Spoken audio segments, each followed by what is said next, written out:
need. The United States Army ramps up activity. The White House issued warnings to the Western forces as well as the Florida Alliance. The three-term president assures the uprising will be dealt with swiftly. Citizens of America, the so-called Western forces of Texas and California. Do you regret the use of airstrikes against American citizens? They're moving to D.C. today. You need to go down there. They shoot journalists on sight in the Capitol. Every instinct in me says this is death. Flooded.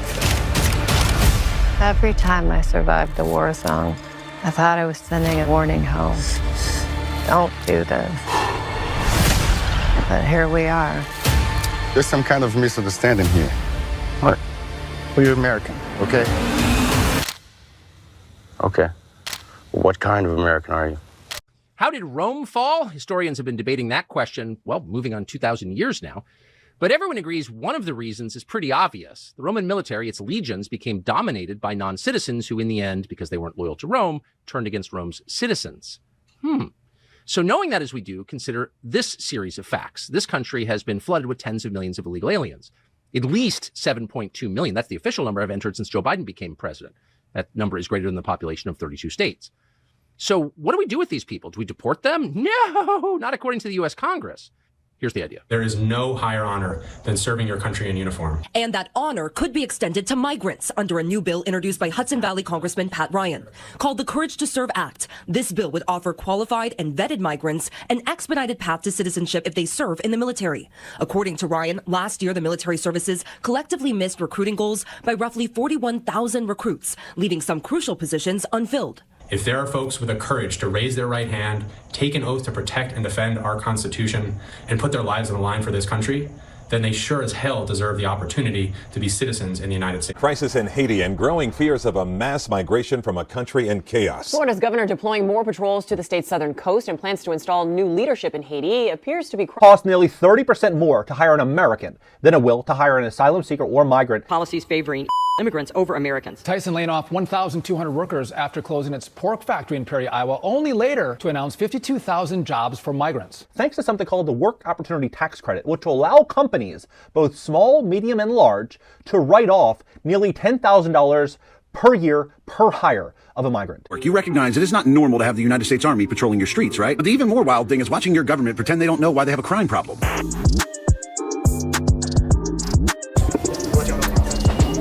So the bag checks are random. And we've got police, we've got state troopers, we've got the National Guard. Attacked the airport. They control now 80% of the city of Port-au-Prince. They've attacked jails and freed thousands of prisoners. Different political groups are trying dollars on Kenyan peacekeepers, but the Kenyans say they're not going to go to Haiti until a government is in. He was in Congress. He started a nonprofit that does this kind of work, and he had to divest from the nonprofit in order to serve in government. He is so impressed. Yeah, and Florida is already bracing for a possible mass migration of Haitians attempting to enter the United States through the Florida coast. And as a result, Governor DeSantis is sending over 250 soldiers and officers to protect the state from the land, sea, and sky. Surprised after the Palm Beach County Sheriff's Office arrested these three men. Spokesperson for the Sheriff's Office says all three are undocumented immigrants from Guatemala. They face various charges, but the Sheriff's Office says they forced a woman into a car, then committed sexual battery on her at 2 different locations before the woman escaped, then flagged a passerby nearby for. Governor Pritzker will sign a bill allowing non-U.S. citizens to become police officers. Federal law states that only citizens can serve as officers and deputies, but a bill that has passed the House and Senate would change that for work-eligible immigrants. The bill's sponsor called it a natural progression, now that some undocumented immigrants can become healthcare workers and military members. But one opponent claims that giving non-citizens the right to arrest citizens would be a, quote, breach of world, first flying to the capital city of Quito due to the country's easy entry requirements. From here, aliens begin making their way towards Colombia. In the Ecuadorian border town of Tulcan, dozens of government and non-government organizations offer aid and instructions on how to navigate the mass migration trail. This map, provided by the United Nations, shows all of the migration-related organizations in Tulcan. Aliens receive aid in the form of legal assistance, food packages, healthcare, maps, and more. Some of this aid is incredibly bizarre. The United Nations International Organization of Migration, IOM for short, hands out pamphlets detailing how to put on a condom. It is clear that the intent of these organizations is to direct the masses of illegal aliens to the United States. Consider this map, which shows the route from Colombia to the United States and marks 12 U.S. border crossing points with flags. Many similar maps are distributed by other organizations. This map, distributed by the Red Cross, shows the route from Panama to the United States in painstaking detail.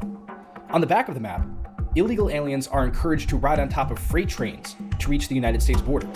It's worth noting that these maps direct aliens into incredibly dangerous territory, such as the Darien Gap, or cartel-controlled areas of Mexico. If this mass migration program were truly for humanitarian purposes, venturing into such territories would be discouraged. Not only are aliens risking their lives by following these instructions, but the United Nations is indirectly helping organized crime earn untold amounts of money by sending millions of people their way to be smuggled.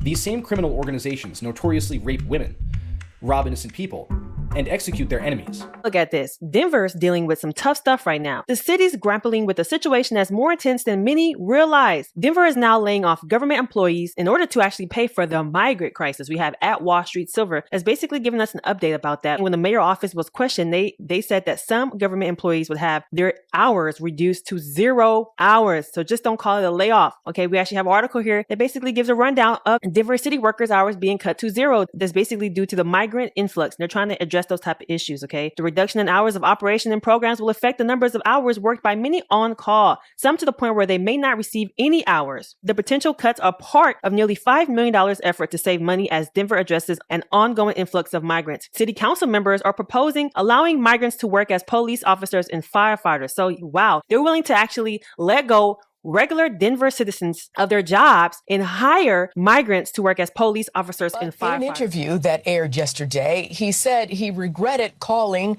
Laken Riley's accused murderer a, quote, illegal during the State of the Union. Many fellow Democrats criticized that comment, saying it dehumanized the suspect. Do you regret using the word illegal to describe immigrants last night, sir? Well, I don't regret it. Technically not supposed to be here. You care more about illegal aliens than you do of us. You don't care about your constituents. People are waking up. They're sick and tired of it. Here's another clip. Check this out. They're not legal. If they were legal, they need to pay taxes. What do you think is going to happen with the migrant crisis here in New York City?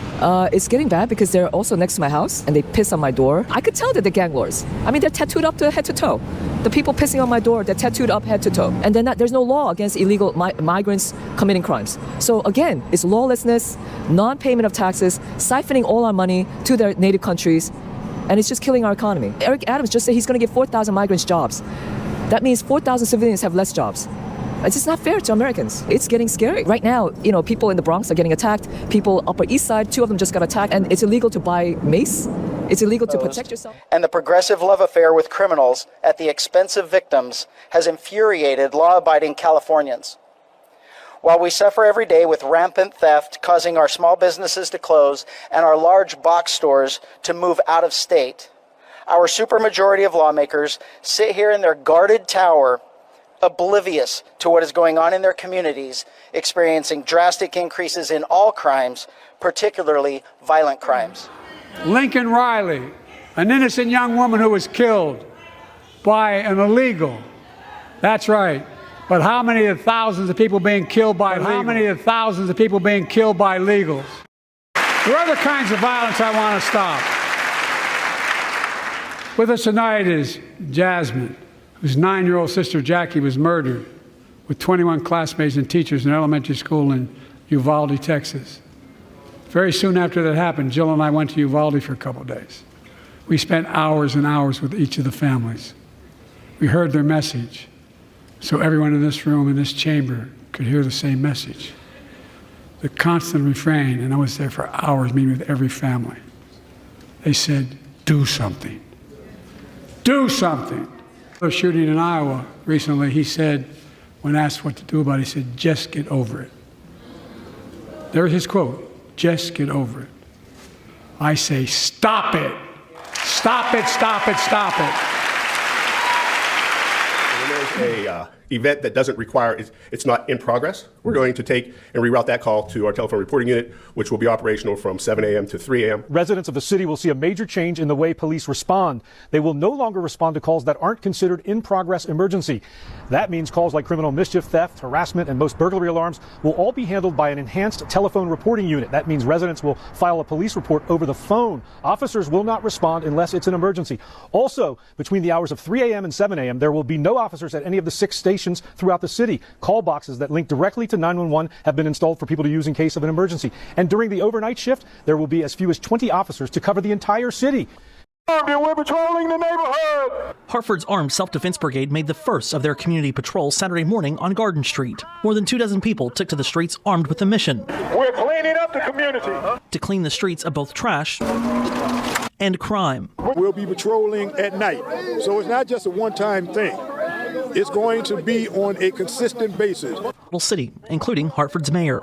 It's not the right thing for Hartford. We are a community that's faced such trauma that is trying to work together to heal, and we need all of our leaders, everybody who really cares about this city, to come together and try to heal as a community, not to inflict more violence, not to bring more weapons into this community. We are not vigilantes. We have organized, disciplined, legal security. Organizers say armed patrols just like this one are expected to happen multiple times a week for the foreseeable future.